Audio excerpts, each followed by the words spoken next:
দাদা কবে দেখি না আজকে যাই কবে দেখি আর জিয়ারত করে যাই জিয়ারত করে হিগা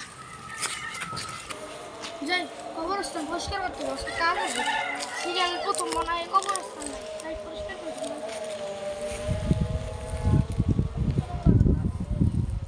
আমি না হলে এই কবরস্থান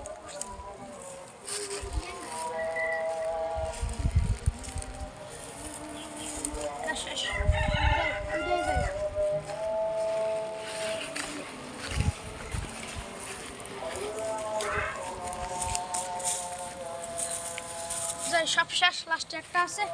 উঠে যাইতে অবস্থা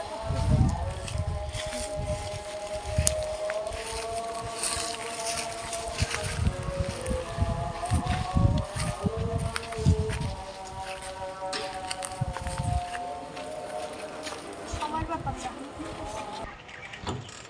আসসালামু আলাইকুম দাদা ভাই।